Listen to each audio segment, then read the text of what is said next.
But you can learn to control them and modify them. And you can also create new habits that can override old ones, okay? So when your client says, I want to get rid of all my bad habits, you say, you know what, there are some easier ways to do that than getting rid of them. So what is a habit? A habit is a repetitive behavior that generally occurs below the level of consciousness, okay?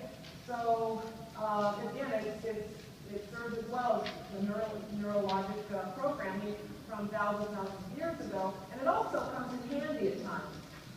There are, it would be really annoying if you had to learn how to drive your car every time you got into it, wouldn't it?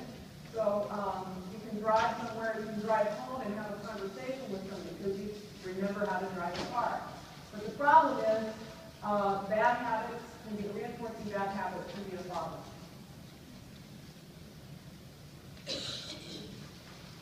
And our job, then, is to learn how to recognize those bad habits and both internal and external triggers that are triggering those bad habits, and then become aware of them, as Dr. Anderson said, and then learn how to modify those. So, first of all, we're going to have to change that conditioning. Habits are a little bit like, if he talks about a cable with lots and lots of 2,000 strands of cable, so it's really thick. But analogy I really like is like you have a furrow in the ground, and you roll a ball through this furrow, and you push it, and it tends to follow the trench, right? And the more times you roll that ball through that trench, the deeper it goes, the more entrained it is. So if you have a trigger that takes this ball and then pushes it, it's very likely going to go down the path that it's been through most of the time.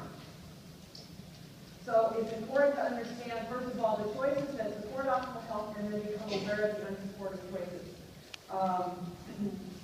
There's another really important part of this section that has to do with creating long-term focus, because people we're an instant gratification society, right? So when we're talking to people about making new habits, it's a long process. And we have to try to orient our clients to thinking in terms of long-term. It's not going to happen overnight. And when they experience setbacks and so forth, we have to really encourage them. And then again, we talk in this lesson about creating a microenvironment health. It's so helpful for them to just set themselves up for success, and wherever they can, create barriers, surround themselves with people that are like-minded, and try to get all the negative stimuli out so they're not